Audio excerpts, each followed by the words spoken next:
ಹೋಗಿ ಅವರು ರಾಷ್ಟ್ರಪತಿಗಳ ಮುಂದೆ ಒಂದು ಪ್ರಶಸ್ತಿ ತಗೊಂತಾರಲ್ಲ, ಅವರಷ್ಟೇ ಭಾರತ ರತ್ನ ಅಲ್ಲ. ನಂದೊಂದು ಸಂಸಾರ ಚಂದ ನಡಿಬೇಕು ಅಂತ ತಿಳ್ಕೊಂಡು, ನನ್ನ ಮಕ್ಕಳು ಓದಬೇಕು, ನನ್ನ ಗಂಡ ಊರಾಗೊಂದು ಹೆಸರು ಮಾಡಬೇಕು, ನಾವು ಇನ್ನೊಬ್ಬರ ಮನೆ ಮುಂದೆ ಕೈ ಒಡ್ಡಬಾರದು, ನಮ್ಮದೊಂದು ಸುಂದರ ಸಂಸಾರ ಕಟ್ಟಬೇಕು ಅಂತ ನೂರಾರು ಕಷ್ಟಗಳನ್ನು ತಾಳಿಯೂ ಸಹಿತ ಇನ್ನೊಬ್ಬರಿಗೆ ಹೇಳದೆ ಸದಾ ದುಡಿಯುವ ಈ ದೇಶದ ತಾಯಂದಿರು ಭಾರತ ರತ್ನಗಳೇ. ಅವು ಸಹಿತ ಭಾರತ ರತ್ನ. ಯಾರು ಭಾರಾಗಿಲ್ಲ, ಯಾರು ಭಾರತ ರತ್ನ ಯಾರು ಭಾರತೀಯರು ಅಂದ್ರೆ ಯಾರು ಈ ಭಾರತಕ್ಕೆ ಭಾರಾಗಿಲ್ಲ ಅವರೇ ಭಾರತೀಯರಷ್ಟೇ. ದುಡಿತಾರೆ ಇಲ್ಲ ಅವರು ಪಾಪ. ಅವು ಇಷ್ಟು ದುಡಿತಾವಲ್ಲ, ಒಮ್ಮೆ ಅನ್ಬೇಕು ನೀವು, ನಿಮಗೆ ಎದಕ್ಕೆ ಸಿಟ್ಟು ಬರ್ತೈತಿ ಗಂಡು ಮಕ್ಕಳಿಗೆ ಅಂದ್ರೆ, ಒಟ್ಟ ಇಷ್ಟು ದುಡಿತೀವಿ ನೋಡ್ರಿ ಹಂಗೆ ಅನ್ನೋದಿಲ್ಲ. ಇನ್ನೂ ಒಂದು ಚಂದ, ಅದು ದುಡ್ದಂಗೆ ದುಡಿತೀವಿ. ಏನದು ಅದು ದುಡ್ದಂಗೆ ದುಡಿತೀವಿ. ಒಂದು ಫೋನ್ ಹಚ್ಚಿ ಕೇಳಿಲ್ಲ ನಮಗೆ ಮಧ್ಯಾಹ್ನ ಊಟಕ್ಕೆ ಬರ್ತಾರೆ ನಾನು, ಹೌದಲ್ಲ? ಅಲ್ಲ ಪಾಪ ಅಕ್ಕಿ ಹೆಣ್ಮಗಳು ಇಷ್ಟು ವರ್ಷ ದುಡಿಯಾಕತ್ತಾಳೆ, ನೀವು ಒಮ್ಮೆರೆ ಹಚ್ಚಿ ನಾ ಬರೋದು ಲೇಟ್ ಆಕೈತಿ, ನೀವು ಉಂಡಿಲ್ಲ ಅಂತ ನೀ ಕೇಳ್ಬೇಕು ನೋಡೋಣ. ಕೇಳಿ ಏನು ನೀನು ಕೇಳಿಲ್ಲ. ಒಬ್ಬನಿಗೆ ಸಮಸ್ಯೆ ಆಯ್ತು, ಭಾಳ ಸಮಸ್ಯೆ ಆಯ್ತು. ಒಬ್ಬ ಜ್ಯೋತಿಷ್ಯ ಹತ್ರ ಭಾಳ ಸಮಸ್ಯೆ ಆಗೈತೆ ರೀ ಮನ್ಯಾಗ. ಏನು ಸಮಸ್ಯೆ ಆಗೈತಿ? ಒಟ್ಟ ನಮ್ಮ ಮನೆಯವ್ರಿಗೆ ನಮಗೆ ಹೊಂದಿಕಿಲ್ಲ. ಅಲ್ಲಿ ಏನು ಸಮಸ್ಯೆ ಹೊಂದಿಕಿಲ್ಲ ಅಂದ್ರೆ ಏನಾಗೈತಿ? ಅವ್ರು ಏನು ಅಡುಗೆ ಮಾಡ್ತಾರೆ ಒಟ್ಟು ಸ್ವಾದ ಇಲ್ಲ ಅದ್ರಾಗ ನನಗೆ. ಅಲ್ಲೋ ಜ್ಯೋತಿಷ್ಯದಾಗ ಏನರ ಹೇಳ್ಬೋದು, ನಿನ್ನ ಸಮಸ್ಯೆನೂ ನಮ್ಮ ಮನೆಯಾಗ ಹೋಯ್ತಿದ್ದು ಸಮಸ್ಯೆ ಅಂದ. ಸೇಮ್ ಪ್ರಾಬ್ಲಮ್ ಅಲ್ಲಿ ನಮ್ಮ ಮನ್ಯಾಗೂ ಹಿಂಗಾಯ್ತು. ಇದಕ್ಕೆ ಜ್ಯೋತಿಷ್ಯದಾಗ ಏನು ಹೇಳಕ್ಕೆ ಬರೋದಿಲ್ಲ ಅಂದ್ರೆ ಅವ್ರ ಅಲ್ರಿ ಮತ್ತೆ ಏನು ಹೇಳ್ಬೇಕು ಇದಕ್ಕೆ? ಒಟ್ಟು ಅವ್ರು ಏನು ಸ್ವಾದನ ಇರೋದಿಲ್ಲ ಅದ್ರಾಗ. ಏನು ಮಾಡ್ಬೇಕು ತಮ್ಮ? ಇದಕ್ಕೇನೂ ಇಲ್ಲ. ಜ್ಯೋತಿಷ್ಯದಾಗಂತೂ ಇದು ಕೂತ್ರಿಲ್ಲ. ನೀ ಎಷ್ಟು ಪಗಡಿ ಅವೇನು ಹಾಡ್ತಿರ್ಲಿ ಎಲ್ಲ ಹಾಕಿ ನೋಡಿದ್ರು ಏನೂ ಉತ್ತರ ಇಲ್ಲ. ಇದಕ್ಕೆ ಇರೋದು ಒಂದೇ ಉತ್ತರ ಏನಂದ್ರೆ ಅವ್ರು ಹೆಂಗಾರ ಮಾಡಲಿ ಭಾಳ ರುಚಿಯಾಗೈತೆ ಅಂತ ಹೇಳ್ಬೇಕು ಅಟ್ಟ. ಇದನ್ನು ಬಿಟ್ಟರೆ ಬೇರೆ ಉತ್ತರ ಇಲ್ಲ. ಅವ್ರು ಏನಾರ ಕುದಿಸ್ಲಿ ಹೇಳ್ಬೇಕು ಚಂದ ಭಾಳ ರುಚಿಯಾಗೈತೆ ಅಂತ ಹೇಳ್ಬೇಕು. ಇದು ತಲೆಯಾಗಿತ್ತ ಅದ ಇಟ್ಕೊಂಡು ಬಂತು ಮನೆಗೆ. ಅವ್ರು ಅವತ್ತು ಹೋಳಿಗೆ ನೀಡಿದ್ರು ಇದಕ್ಕೆ. ಉಂಡವನ ಒಂದು ತುತ್ತು ಉಂಡಂದ, ಇಂಥ ರುಚಿ ಹೋಳಿಗೆ ಎಂದೂ ಉಂಡಿಲ್ಲ ಅಂದ. ಕೊಟ್ಲು ಏಟೊಂದು 20 ವರ್ಷ ಮಾಡಿ ಹಾಕಿ ನೀವು ಒಮ್ಮೆ ರುಚಿ ಅಂದಿಲ್ಲ, ಇವತ್ತು ಮಗ್ಗಲ ಮನೆಯಕ್ಕೆ ಹೋಳಿಗೆ ಮಾಡಿ ಕೊಟ್ಟಿದ್ದಕ್ಕೆ ಎಷ್ಟು ರುಚಿ ಆತ? ಇಷ್ಟು ದಿವಸ ಮಾಡಿ ಹಾಕಿ ನಿನಗೆ ಒಂದು ದಿವಸರ ರುಚಿ ಅಂದಿಲ್ಲ ನೀನು. ಒಂದು ದಿವಸ ಮಗ್ಗಲ ಮನೆಯಕ್ಕೆ ಹಾಕಿದ್ದಕ್ಕೆ ಎಷ್ಟು ರುಚಿ ಆತ ನಿನಗೆ? ಅಲ್ಲ ಸುಮ್ಮನೆ ಅನ್ಕೊಂತ ಹೋಗಿದ್ರೆ ಕಪಾಳ ಬಾಯದ ಉಳಿತಿತ್ತು. ನಾ ಹೇಳಿದೆ ಮಾತು ಸಂಸಾರ ಕಟ್ಟತಾವ, ಮಾತು ಸಂಸಾರ ಕೆಡಿಸ್ತಾವ. ಮಾತೆಂಬುದು ಜ್ಯೋತಿರ್ಲಿಂಗ, ಅದು ಕಲ್ಲಿನ ಲಿಂಗ ಅಲ್ಲ, ಬೆಳಕಿನ ಲಿಂಗ ಅದು ಅಷ್ಟೆ. ಮಾತು ಸಂಪತ್ತು, ಸದ್ಭಾವ ಸಂಪತ್ತು, ತಂದೆ ತಾಯಿಗಳ ಸಂಪತ್ತು, ಮಣ್ಣು ಸಂಪತ್ತು, ನೀರು ಸಂಪತ್ತು. ಈ ವಿಶ್ವ ಏನಿದೆ ತೋರುವ ಅನಂತ ವಿಶ್ವವೇ ಸಂಪತ್ತು ಅಂತ ತಿಳ್ಕೊಂಡು ಬಿಟ್ರೆ ನಮ್ಮನ್ನು ಬಡತನನೇ ಬರೋದಿಲ್ಲ, ನಾವು ಬಡವರಾಗಿ ಉಳಿಯುವುದಿಲ್ಲ ಜಗತ್ತಿನಲ್ಲಿ. ಅದಕ್ಕೆ ಐಶ್ವರ್ಯ ಮೂಲ ಲಿಂಗಾರ್ಚನೆ ಎಂಬೆ ಇದು ದೇವನದು ಅಂತ ಪ್ರೀತಿಸಷ್ಟೆ. ಇದು ನಂದು ಅಂತ ಪ್ರೀತಿಸುವುದಲ್ಲ, ಇದು ದೇವರದು ಅಂತ ಪ್ರೀತಿಸುವುದು. ಇದು ಜೀವನ, ಈ ಜಗತ್ತೇನಿದೆ ದೇವ ಕೊಟ್ಟಾನ ಅಂತ ಪ್ರೀತಿಸಷ್ಟೆ. ಈಗ ನೀವೊಂದು ಮದುವೆಗೊಂದು ಮಾವ ಒಂದು ಉಂಗುರ ಹಾಕಿರ್ತಾನೆ, ಏನು ಎಲ್ಲರಿಗೆ ಬಲಗೈಯಾಗ ಹಾಕ್ಕೊಂಡು 4 ಬಟ್ಟು ತೋರಿಸ್ತಿರೋದಿಲ್ಲ, ಇದ ಮುಂದೆ ಮಾಡ್ತಿರ್ತಾನೆ ನಮಸ್ಕಾರ ಮಾಡುವಾಗ ಹೇಳುವಾಗ. ನನ್ನ ಕರೆದೇ ಅವ್ರು ಯಾರೂ ಕರೆದಿಲ್ಲ ಆದರೂ ಅಂದ್ರೆ ಒಬ್ಬ ಮಾವ ಸುಮ್ಮನೆ ಒಂದು ಉಂಗುರ ಕೊಟ್ಟಿದ್ದಕ್ಕೆ ಮಾವಿಗೆ ಅಷ್ಟು ಸಲ ನೆನಪಿಸ್ತೀವಿ. ಮಾವ ಒಂದು ಉಂಗುರ ಕೊಟ್ಟಿದ್ದಕ್ಕಿಷ್ಟು ನೆನಪಿಸ್ತೀವಿ.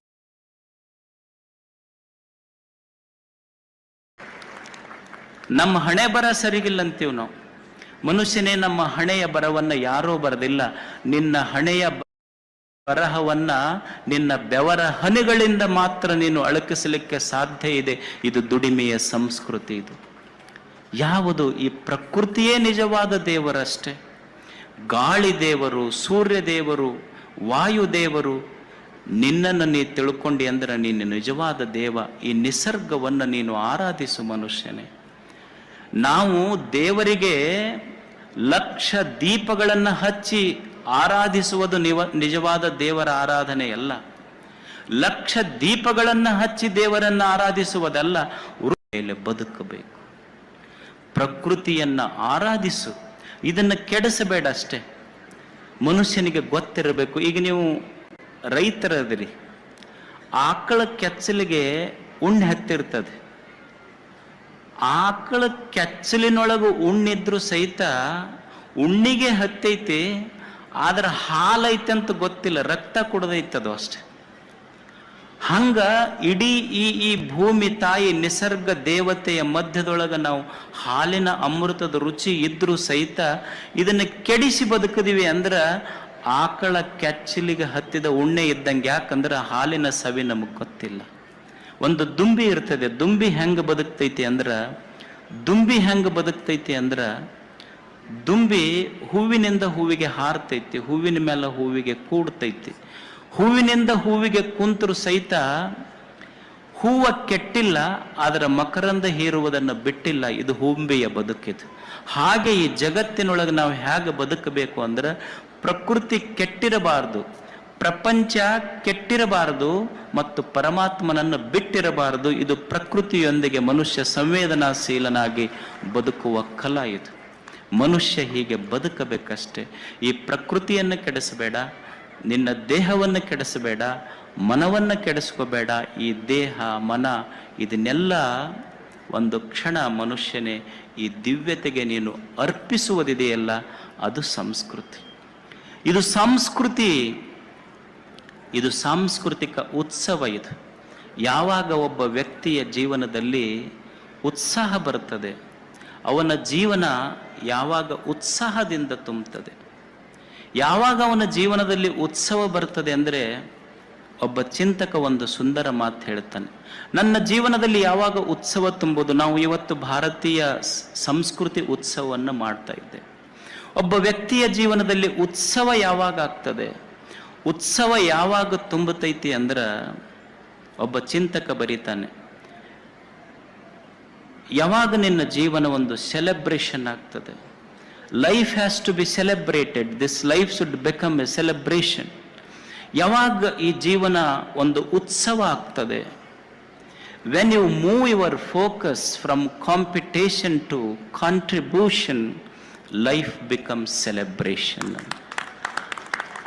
ಜೀವನ ಯಾವಾಗ ಒಂದು ಉತ್ಸವ ಆಗ್ತೈತಿ ಅಂದ್ರ, ಯಾವಾಗ ನಿನ್ನ ಜೀವನದಿಂದ ನನಗೆ ಬೇಕು ಅನ್ನುವುದು ಸಂಸಾರ ಕೆಟ್ಟಿರ್ತೈತಿ. ಅದಕ್ಕೆ ಕೆಟ್ಟಿರ್ತೈತಿ ಅಂದ್ರೆ ಮಾತು ಕೆಟ್ಟತು ಅಂದ್ರೆ ಸಂಸಾರ ಕೆಡ್ತೈತಿ ಅಷ್ಟೆ. ಮಾತು ಕೆಟ್ಟತು ಅಂದ್ರೆ ಸಂಸಾರ ಕೆಡ್ತೈತಿ. ಮಾತು ಚಲೋ ಇತ್ತು ಅಂದ್ರೆ ಸಂಸಾರ ತಾನೇ ಚಲೋ ಇರ್ತೈತಿ. ಪಾಪಿಗೆ ಅವು ಹೆಣ್ಮಕ್ಳು ಅದಾರ, ತಾಯಂದಿರದಾರ, ಇಷ್ಟು ದಿವಸ ಮಾಡ್ಕೊಂತ ಬಂದಾರ ಅವರು. ಅವ್ರಿಗೇನು ನೀವು ಒಂದು ದಿವಸರ ಸಂಡೇ ಐತಿ ನೀವು ಅಡುಗೆ ಮಾಡೋದು ಬಿಡ್ರಿ ಅಂದಿರ, ಸ್ಯಾಟರ್ಡೇ ಐತಿ ಹಾಫ್ ಡೇ ರೆಸ್ಟ್ ತೊಗೊಳ್ರಿ ಅಂದಿರಿ. ಏನು ಮತ್ತೆ ನಿಮಗೆ ಸೂಟಿ ಇದ್ದಾಗ ಜಾಸ್ತಿ ಕೆಲಸ ಅವ್ರು ಮಿನ್ನ ಮಾಡಿ ಹಾಕ್ಬೇಕು. ಮತ್ತು ಅವ್ರು ಏನು ಇಷ್ಟು ವರ್ಷ ನಾವು ಎಲ್ಲೋ ಇಲ್ಲಿ ಶರಣರ ಸತ್ಪುರುಷರ 2 ವಚನಗಳದಾವಲ್ಲ, ಅವರ ವಚನ ಗಂಗೆಯಲ್ಲಿ ಮಿಂದ್ರ ಸಾಕು ನಿನ್ನ ಮನಸ್ಸು ಪವಿತ್ರ. ನೀ ಯಾವ ಗಂಗೆಯೊಳಗೆ ಹೋಗಬೇಡ, ಆ ಗಂಗೆಯೊಳಗೆ ಹೋದ್ರ ಆ ಗಂಗೆಯಲ್ಲಿ ಮಿಂದ್ರ ಪಾಪ ಹೋಗ್ತಾವಂದ್ರ ಮೀನ ಮಸಳಿ ಅದೇ ಗಂಗೆ ಆಗದಾವ, ಮತ್ತ ಅವು ಪವಿತ್ರ ಆಗಬೇಕಾಗಿತ್ತ. ಅದಕ್ಕೆ ಮನುಷ್ಯನೇ ನಿನ್ನ ಮನಸ್ಸು ಪವಿತ್ರ ಆಗಬೇಕಾದ್ರ ಗಂಗೆ ಅಲ್ಲ, ಶರಣರ ವಚನ ಗಂಗೆಯಲ್ಲಿ ಮಿಂದ್ರ ಸಾಕು ಈ ಮನಸ್ಸು ಪವಿತ್ರ. ಸುಮ್ಮನೆ ಅವ್ರು ಯಾರಂತ ನೋಡಬಾರ್ದು, ಯಾವ ಜಾತಿಯವರು ಯಾವ ಧರ್ಮದವರು ಏನ್ ಹೇಳ್ತಾರ ನೋಡಬಾರ್ದು. ಏನ್ 2 ಒಳ್ಳೆಯ ಮಾತು ಹೇಳಿದ್ರಂದ್ರ ಸುಮ್ಮನೆ ಅವರ ಸಮೀಪಕ್ಕೆ ಕುಂತರ ಸಾಕು, ಮನುಷ್ಯ ಮನಸ್ಸು ಪವಿತ್ರ. ಈಗ ಸೊಳ್ಳೆ ಎಲ್ಲಿರ್ತಾವ ಹೇಳ್ರಿ? ಎಲ್ಲಿ ಕತ್ತಲು ಇರ್ತೈತಿ ಆ ಮನ್ಯಾಗ ಸೊಳ್ಳೆ ಇರ್ತಾವ, ಹೌದಾ? ಸೊಳ್ಳೆ ಹೋಗ್ಬೇಕಂದ್ರ ನೀವೇನ್ ಮಾಡ್ಬೇಕು ಅಂದ್ರೆ ಗುಡ್ ನೈಟ್ ಹಚ್ಬೇಕು, ಹೌದಾ? ಗುಡ್ ನೈಟ್ ಹಚ್ಚಿಬಿಟ್ರ ಸೊಳ್ಳೆ ಅಂತಾವ, ನೀ ಗುಡ್ ನೈಟ್ ನೋಡಿದ ತಕ್ಷಣ ಐ ವಿಲ್ ನಾಟ್ ಬೈಟ್ ಅಂತಾವ. Good night ಹಚ್ತೀರಿ.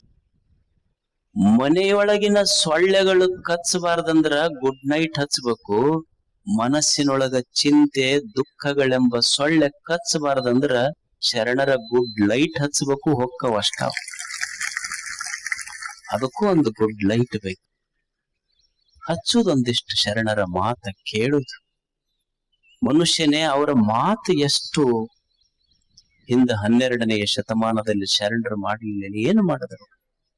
ಕಸ ಹೊಡೆಯವರಿದ್ರು, ಕಟ್ಟಿಗೆ ಒಡೆಯವರಿದ್ರು, ಬಟ್ಟೆ ತೊಳೆಯೋರಿದ್ರು, ದನ ಕಾಯೋರಿದ್ರು, ಹಗ್ಗ ಹೊಸವರಿದ್ರು, ಎಲ್ಲರೂ ಕೂಡ್ತಿದ್ರು. ಒಂದಿಷ್ಟು ಸಾಯಂಕಾಲ ಒಬ್ರು ಒಂದಿಷ್ಟು ಒಳ್ಳೆ ಮಾತು ಹೇಳ್ತಿದ್ರು, ಉಳ್ದವ್ರು ಕುಂತ ಕೇಳ್ತಿದ್ರು. ಹೇಳವ ಗುರು, ಕೇಳವ್ರು ಶಿಷ್ಯರು, ಮುಗಿದ ಮೇಲೆ ಗುರು ಇಲ್ಲ ಶಿಷ್ಯರಿಲ್ಲ ಅಷ್ಟೆ. ಏನ್ ಅದ್ಭುತ ಅನುಭವ. ಜಗತ್ತಿನೊಳಗ ನಾವು ಇವತ್ತೆಲ್ಲ ಓದಿವಿ. ಏನ್ ಓದ್ತೀವಿ? ಹೋಟೆಲ್ ಮ್ಯಾನೇಜ್ಮೆಂಟ್ ಕೇಳಿವಿ, ಈವೆಂಟ್ ಮ್ಯಾನೇಜ್ಮೆಂಟ್ ಕೇಳಿವಿ, ಫಿನಾನ್ಸ್ ಮ್ಯಾನೇಜ್ಮೆಂಟ್ ಕೇಳಿವಿ. MBA ಓದ್ಸಿರಿಲ್ಲ ಮಕ್ಕಳಿಗೆ? MBA BBA BBM ಅಂತಾರಲ್ಲ. ಹೋಟೆಲ್ ಮ್ಯಾನೇಜ್ಮೆಂಟ್ ಸ್ಕೂಲ್ಗಳು ಕಟ್ಟದವ್ರು ನೋಡಿ, ಈವೆಂಟ್ ಮ್ಯಾನೇಜ್ಮೆಂಟ್ ಕಟ್ಟದವ್ರು ನೋಡಿ, ಹ್ಯೂಮನ್ ರಿಸೋರ್ಸ್ ಮ್ಯಾನೇಜ್ಮೆಂಟ್ ಕಟ್ಟದವ್ರನ್ನ ಕೇಳಿವಿ, ಫಿನಾನ್ಸ್ ಮ್ಯಾನೇಜ್ಮೆಂಟ್ ಸ್ಕೂಲ್ಗಳನ್ನ ಕಟ್ಟದವ್ರು ನೋಡಿವಿ.